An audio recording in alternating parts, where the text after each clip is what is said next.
আপনার পেজের জন্য কিভাবে একটি ইউজার নেম বা ইউআরএল আপনি তৈরি করবেন বা সেট করবেন। একটি ফেসবুক পেজের জন্য একটি ইউজার নেম বা ইউআরএল অনেকটা গুরুত্বপূর্ণ, যেটা কিন্তু অনেকেরই এখনই অজানা। মনে করেন আপনার ফেসবুক পেজটি কেউ গুগল ক্রোমের মধ্যে সার্চ দিচ্ছে আপনার ফেসবুক পেজের নামটি লিখে, তখন যদি আপনার ফেসবুক পেজের মধ্যে ইউজার নেম বা ইউআরএলটি সেট করা না থাকে তাহলে কিন্তু কোনোদিনই আসবে না। যেটা আপনারা স্ক্রিনের মধ্যে দেখতে পাচ্ছেন, আমাদের ফেসবুক পেজের এই যে নেমটি লিখে যখন সার্চ করতেছি তখন কিন্তু এখানের মধ্যে শো করতেছে না। কিন্তু যখনই আপনি একটি ইউআরএল বা ইউজার নেম এখানের মধ্যে আপনার অনুযায়ী আপনি তৈরি করবেন বা আপনার পেজ অনুযায়ী, তখনই কিন্তু আপনার পেজটি প্রফেশনাল কিন্তু গুগল ক্রোমের মধ্যে চলে আসবে। যে কেউ চান্স করুক না কেন এখানের মধ্যে আপনার ফেসবুক পেজটিকে প্রফেশনাল করে তোলার জন্য কিন্তু এই ইউজার নেম বা ইউআরএলটি তৈরি করা বা সেট করা কিন্তু অনেকটা গুরুত্বপূর্ণ, যেটা কিন্তু আপনার ফেসবুক পেজটিকে একদমই সর্ব ওয়ার্ল্ডের মধ্যে বা সর্বমহলের মধ্যে ফেমাস করে তুলবে। তো এখন হচ্ছে 2024 সাল। তো আগে যে নিয়মটি ছিল আপনার ইউআরএল বা আপনার ইউজার নেমটি তৈরি করার জন্য বা সেট করার জন্য, সেটা কিন্তু এখন আপডেট হয়ে পরিবর্তন হয়ে গেছে। আপনি কিন্তু আগের নিয়মে এখন ইউআরএল বা আপনার ইউজার নেম কিন্তু তৈরি করতে পারবেন না বা সেট করতে পারবেন না। বেসিক্যালি আমরা যখন আগে আমাদের পেজে যেতাম তখনই একদমই নিচে দেখাতো আমাদের পেজের যে ইউআরএলটি রয়েছে বা ইউজার নেমটি সেটি দেখাতো, বা অনেক কিছু এখানে www দিয়ে বা এখানে ওয়ার্ড রয়েছে সেগুলো দিয়ে। এখন কিন্তু আপনি সেটা দেখতে পাবেন না। এবং অনেকে যারা নতুন পেজ খুলতেছেন তাদের ক্ষেত্রে কিন্তু আপনি যদি ক্রোমের মধ্যে আপনার পেজটি লগ ইন করেন তখনই সেখানে দেখতে পাবেন আপনার ইউজার নেমটি একেবারেই নেই। অর্থাৎ নতুন যাদের পেজ খুলবেন তাদের পেজের মধ্যে ইউআরএল নেমটি নাও থাকতে পারে, যেমনটা আপনারা এই পেজের ক্ষেত্রে দেখতে পাচ্ছেন। এখানের মধ্যে কিন্তু কোনো ইউআরএল নেম বা আপনার ইউজার নেমটি নেই, কেননা এটা হচ্ছে 2024 আপডেট হয়ে গেছে সেই জন্য। আগে কিন্তু থাকতো, এখন কিন্তু আপনাকে সরাসরি এটি তৈরি করতে হবে। তো আপনি কিভাবে আপনার পেজের জন্য ইউআরএল বা আপনার ইউজার নেমটি সেট করবেন বা তৈরি করবেন সেই প্রসেসটি কিন্তু আজকে আপনাদেরকে খুব সহজে দেখিয়ে দেব। চলুন সবাই মিলে শিখে আসি। স্ক্রিনে চলে আসলাম। স্ক্রিনে আসার পর আমরা সরাসরি চলে যাচ্ছি ক্রোম ব্রাউজারে। ক্রোম ব্রাউজারে আসার পরে আপনারা কি করবেন, আপনাদের যে আইডিটি রয়েছে অর্থাৎ অ্যাডমিন আইডি আপনাদের পেজের, সেই আইডিটি এখানের মধ্যে facebook.com লিখে অবশ্যই এটিকে পাসওয়ার্ড দিয়ে নাম্বার দিয়ে আপনি লগ ইন করে নেবেন। অ্যাডমিন আইডিটি যদি আপনি এখানে লগ ইন না করেন তাহলে কিন্তু আপনার ফেসবুক পেজটি অটোমেটিক্যালি আসবে না, ঠিক আছে। তো আমরা লগ ইন করে নিয়েছি। লগ ইন করার পরেই এখানে আমাদেরকে লিখতে হবে মেটা বিজনেস সুইট। এই যে আমি লিখে দিচ্ছি মেটা বিজনেস সুইট। লিখে দেওয়ার পরে এই যে এরকম একটি ওয়েবসাইট চলে আসবে। তো এটাতে ক্লিক করলাম। এটাতে ক্লিক করার পরে দেখতে পাচ্ছেন একদমই অফিসিয়ালি ওয়ার্ডসে চলে আসে। আগেরটা হচ্ছে নেম এসছে আর কি, ঠিক আছে।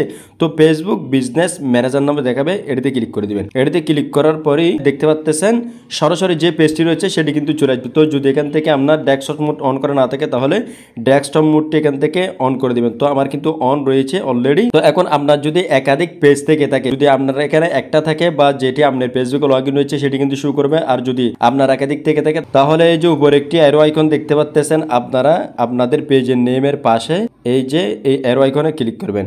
এটাতে ক্লিক করার পরে আপনার যতগুলো পেজ রয়েছে সমস্ত পেজগুলো কিন্তু এখানে শো করবে। এখন আপনি যেটাতে আপনার ইউজার নেমটি সেট করতে চান তো সেটিকে এখান থেকে সিলেক্ট করে দিবেন। তো আমরা এটাতে সেট করতে চাচ্ছি, তো আমরা এটাতে ক্লিক করে দিলাম। এটাতে ক্লিক করার পরে আপনারা স্ক্রল করে একটু নিচে আসবেন। নিচে আসলেই এখানে আপনারা দেখতে পাবেন একটি ছোট্ট সেটিংস রয়েছে। এই যে এই সেটিংস এর মধ্যে ক্লিক করে দিবেন। তো আপনার এখানে সেটিংসই কিন্তু বিভিন্ন জায়গায় থাকতে পারে, উপরে নিচে। তো আপনি যেখানে হোক এই সেটিংস এর মধ্যে চলে আসবেন। সেটিংসে আসার পরেই আপনাদেরকে ঠিক এরকম একটি নতুন পেজের মধ্যে নিয়ে আসবে। তো এখানে আসার পরেই আপনাদের পেজগুলো কিন্তু এখানে আবারও দেখাবে। ওকে, তো আপনি যেটাতে সেট করতে চাচ্ছেন আপনি এখান থেকে এটি আবারও সেট করবেন। এটাতে ক্লিক করার পরে যে আপনাদের পেজের লোগোটা একদম উপরে দেখতে পাচ্ছেন। তো এখানে দেখতে পাচ্ছেন আপনারা বিও অন ফেসবুক, আপনাদেরকে এটাতে ক্লিক করতে হবে। এটাতে ক্লিক করার পরেই আপনাদেরকে আবারও একটি নতুন পেজের মধ্যে নিয়ে আসবে। তো এখান থেকে আপনারা এই পাশে যদি তাকান একটি সেটিংস রয়েছে, আবারও সেটিংসের মধ্যে ক্লিক করতে হবে। তো নতুন আপডেট অনুযায়ী কিন্তু আপনাকে এইভাবেই করতে হবে, ঠিক আছে। তো এই সেটিংসের মধ্যে আমরা ক্লিক করে দিলাম। সেটিংসের মধ্যে ক্লিক করার পরে ঠিক এরকম একটি ইন্টারফেস শো করবে যেটি একদমই আপডেট অনুযায়ী। তো এই ইন্টারফেসটি আপনারা দেখতে পাবেন। তো এটিতে আসার পরেই এই বাম দিকে দেখতে পাচ্ছেন আপনারা অসংখ্য ফিচার্স রয়েছে নতুনভাবে দেখাচ্ছে। তো এখান থেকে আপনাদেরকে খুঁজে বের করতে হবে পেজ সেটআপ নামে একটি অপশন। এই পেজ সেটআপের মধ্যে অবশ্যই ক্লিক করে দেবেন। পেজ সেটআপে ক্লিক করার পরেই এইদিকে দেখতে পাচ্ছেন আপনারা ডান পাশে কিছু অপশন শো করেছে। এই যে কিছু অপশন শো করার পরেই এখান থেকে আপনারা একদমই উপরে দেখতে পাচ্ছেন নেম দিয়ে আপনাদের পেজের নেমটি দেখাচ্ছে। তো আপনারা একটু স্ক্রল করে এই যে ডান দিকে আসবেন। ডান দিকে আসার পরেই নেমের একদমই পাশাপাশি যে বিউটি রয়েছে আপনারা বিয়ের মধ্যে ক্লিক করে দিবেন। এই যে ভিউ এর মধ্যে ক্লিক করার সাথে সাথেই এখন কিন্তু আমাদের যে ইউজার নেমটি নতুন আপডেট অনুযায়ী সেটি কিন্তু চলে আসলো। এই যে প্রথমে পেজের নেম দেখাচ্ছে এখানে, এরপরে ইউজার নেম, এখানে দেখতে পাচ্ছেন ইউজার নেমের পাশে you have not set a user name, আপনি এখানে ক্লিক করবেন। ক্লিক করার পরে এই যে দেখতে পাচ্ছেন এখানের মধ্যে ইউজার নেম দিয়ে আরো একটি ইন্টারফেস শো হয়েছে বার দিয়ে। তো এখানে আপনার যদি আগের কোনো ওয়ার্ড থাকে সেগুলো এখানে থাকবে, তো থাকলে মুছে দিবেন, আর যদি না থাকে তাহলে এভাবে দেখাবে। তো আমাদের এখানে নেই যেহেতু নতুন পেজ, তো যারা নতুন করবেন তাদের ক্ষেত্রে মোচা তোচা হচ্ছে না। তো এখন একদমই উপরে আপনারা দেখতে পাচ্ছেন এখানে facebook.com/your.user name, এরপর হচ্ছে আপনার পেজের নেম যদি দেয় তাহলে কিন্তু আপনার পেজটি সাথে সাথে চলে আসবে এখানের মধ্যে ইউজার নেমটি সেট করার পরে, ঠিক আছে। তো এখন শুধু আপনাদেরকে এখানে কি দিতে হবে, আপনাদের পেজের নেম আপনারা সুন্দরভাবে দিবেন, ঠিক আছে, যেভাবে আপনার মন চায়। তো আমাদের পেজের নেম হচ্ছে escative01। তো অবশ্যই আপনারা সবকিছু ছোট হাতে দিবেন, এই যে একদমই কোনো ধরনের ফাঁকা থাকতে পারবে না, লাগিয়ে দিতে হবে। তো এই যে দেখেন escative01 আমরা লিখলাম, লিখার পরে দেখতে পাচ্ছেন escative01 কিন্তু অলরেডি কেউ ব্যবহার করে ফেলেছে।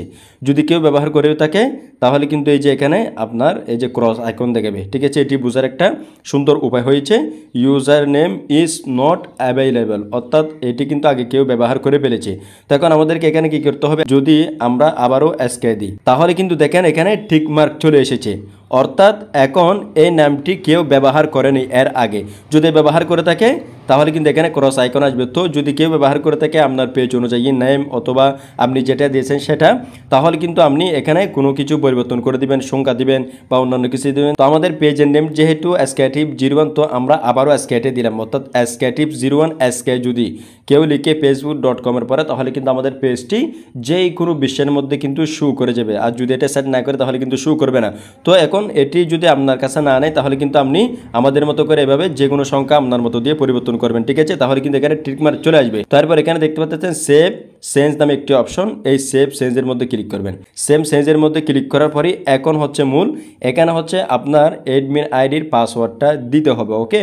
অর্থাৎ এই পেজের যে আইডিটি রয়েছে, পেজের আন্ডারে যে আইডিটি, সেই আইডিতে যে পাসওয়ার্ডটি রয়েছে অবশ্যই কিন্তু সেই আইডির কারেক্ট পাসওয়ার্ডটি দিতে হবে। তো আমরা আমাদের পাসওয়ার্ডটি দিয়ে দিচ্ছি, ওকে। তো আমরা আমাদের পাসওয়ার্ডটি দিয়ে দিলাম, দিয়ে দেওয়ার পরে এখানে সাবমিট নামে একটি অপশন দেখতে পাচ্ছেন, এই সাবমিটের মধ্যে ক্লিক করবেন। সাবমিটের মধ্যে ক্লিক করার পরেই ফাইনালি কিন্তু এটি একদমই লোডিং হয়ে যাবে। যে দেখেন লোডিং হয়ে গিয়ে এটি কিন্তু অলরেডি সেট হয়ে গিয়েছে। তো আমরা যদি আবারও এখানে পেজ সেটআপের মধ্যে আপনাদেরকে নিয়ে যাই, দেখব সেট হয়েছে কিনা। এরপরে এখানে যে ভিউ রয়েছে ভিউর উপর ক্লিক করব। ক্লিক করার পরে এই যে এখন দেখেন আমাদের ফাইনাল লুকটা, এই যে নেম আমাদের পেজের, এরপর হচ্ছে ইউজার নেম, তারপর হচ্ছে https://www.facebook.com/escative01sk, এই যে মূল নেম হচ্ছে এখান থেকে শুরু। যদি কেউ www বা http দিয়ে শুধুমাত্র আপনার escative01sk অর্থাৎ আমাদের পেজের নেম লিখে তাহলে কিন্তু সাথে সাথে চলে আসবে। তো আপনি যেটা দিবেন সেটা কিন্তু অবশ্যই চলে আসবে। তো একটি পেজের জন্য ইউজার নেমটি কতটা গুরুত্বপূর্ণ দেখেন, যদি এটি সেট না করেন তাহলে কিন্তু আপনার পেজটি চান্স দিলেও কেউ খুঁজে পাবে না, ওকে, অর্থাৎ প্রফেশনাল দেখাবেন আর কি। তো এখন আমাদের যেহেতু সেট হয়ে গিয়েছে আমরা এখান থেকে সরাসরি এই যে বেরিয়ে যাব। আমরা বেরিয়ে গেলাম, নতুন একটি ট্যাব নিব, আপনাদেরকে একদমই প্রমাণটা দেখাবো। আগে কিন্তু আপনাদেরকে দেখিয়েছি আমাদের পেজের নেমটি লিখে চার্জ করার পরেই ব্রাউজারের মধ্যে কোনো রেজাল্ট আসেনি ইউজার নেমটি সেট না থাকার কারণে। তো আমরা এখন যেহেতু সেট করেছি, তো এখন আমরা এখানের মধ্যে খুঁজে দেখব আমাদের পেজটি ইউজার নেম অনুযায়ী আসে কিনা। তো আমরা এই যে সার্চ বারের মধ্যে ক্লিক করব। সার্চ বারের মধ্যে ক্লিক করার পর এখানে লিখব facebook.com/escatives01sk, এই যে আমি লিখে দিলাম। লিখে দেওয়ার পরেই এখানে সার্চ রয়েছে, আপনারা সার্চের মধ্যে ক্লিক করবেন। সার্চের মধ্যে ক্লিক করার সাথে সাথে এখন দেখেন আমাদের পেজটি কিন্তু সরাসরি এখানের মধ্যে শো হয়ে গিয়েছে। এর আগে আপনাদেরকে দেখিয়েছি একদমই লাইভ প্রমাণ, যখনই চার্জ করেছি তখনই কিন্তু কোনো ধরনের এখানে পেজ আসেনি, একদমই নট অ্যাভেলেবল বলেছে। এখন আমাদের সেই ইউজার নেমটি যখন আমরা এখানের মধ্যে চার্জ করেছি সাথে সাথেই কিন্তু আমাদের পেজটি চলে এসেছে। ঠিক এভাবে কিন্তু আপনার পেজটি যে কোনো জায়গা থেকে বিশ্বের যদি কেউ চার্জ করে আপনার ইউজার নেমটি দিয়ে তাহলে কিন্তু আপনার পেজটি চলে আসবে। যদি escative01 লিখে সেক্ষেত্রেও কিন্তু চলে আসবে, ঠিক আছে। ফুল ইউজার নেমটি না লিখলেও চলবে, শুধুমাত্র কিন্তু এখানে সেট করতে হবে। তো এক একজনে কিন্তু এক একভাবে চার্জ করে থাকে, তো সেক্ষেত্রে কিন্তু যদি আপনার ইউজার নেমটি সেট থাকে তাহলে কিন্তু যে কোনোভাবে আপনার পেজটি তার সামনে কিন্তু শো করবে, ঠিক আছে। তো আশা করি বন্ধুরা আপনারা সবকিছু সহজে বুঝতে পেরেছেন। যদি ভিডিওটি দেখে আপনাদের একটু উপকার হয়ে থাকে অবশ্যই ভিডিওটি শেয়ার করে দিবেন, এবং আমাদের চ্যানেল যদি আপনি নতুন দর্শক হয়ে থাকেন চ্যানেলটি সাবস্ক্রাইব করে দিবেন, সাথে থাকবেন। দেখা হবে পরবর্তী নতুন ভিডিওতে।